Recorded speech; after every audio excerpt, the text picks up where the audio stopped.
Decision ತೊಗೊಂಡಿದ್ದಾರೆ, ನಿಮಗೂ ಗೊತ್ತದು. ಇದ್ರ ಬಗ್ಗೆ ಯಾರೂ ಮಾತಾಡ್ಲಿಕ್ಕೆ ಹೋಗಬೇಡಿ. ನಾವು ಏನು ಮಾಡಬೇಕು ಅನ್ನೋದು ನಮಗೆ ಬಿಟ್ಟುದು ಅಂತ ಹೇಳಿದ್ದಾರೆ.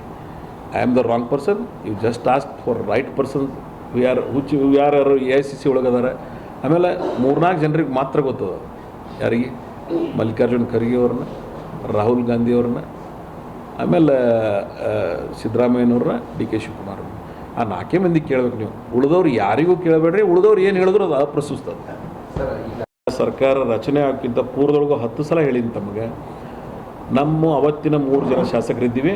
ನಮ್ಮ 3 ಜನಕ್ಕೆ ಕರೆದು ಈ ಸಲ ಸರ್ಕಾರ ಅಧಿಕಾರಕ್ಕೆ ಬರೋಂಗೆ ನಿಮ್ಮ ಜಿಲ್ಲೆಯ ಶಾಸಕರುಗಳನ್ನು ಆಯ್ಕೆ ಮಾಡಿದ್ರೆ 3 ಮಂದಿ ಈಕ್ವಲಿ ರೆಸ್ಪಾನ್ಸಿಬಿಲಿಟಿ ತೊಗೊಂಡು ಗೆಲ್ಲಿಸ್ರಿ.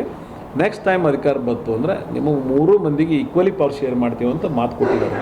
ಆ ಮಾತನ್ನು ಉಳಿಸ್ಕೊಳ್ಳೋದು ಬಿಟ್ಟದ್ದು ಅವರಿಗೆ. AICC ರಾಜ್ಯ ಮತ್ತು ಕೇಂದ್ರದ ಏನೋ ನಮ್ಮ ನಾಯಕತ್ವದ ನನಗೆ ಯಾರು ಎಲ್ಲರನ್ನ ಕುಡಿಸಿ ಮಾತು ಕೊಟ್ಟಾರ ಅವ್ರಿಗೆ ಬಿಟ್ಟದ್ದು. I will waiting for that time. Will wait. ಮಾತು ಕೊಟ್ಟವ್ರು ನಡೀತಿದ್ರು ಅಂದ್ರೆ, ನಾನು ಮಾತು ಕೊಟ್ಟಂಗೆ ನಡೆದಿನು. ನನ್ನ ವರ್ಗಕ್ಕೆ ಅವ್ರು ಸೇರಿದ್ರು ಅಂದ್ರೆ ಮಾಡಬೇಕು.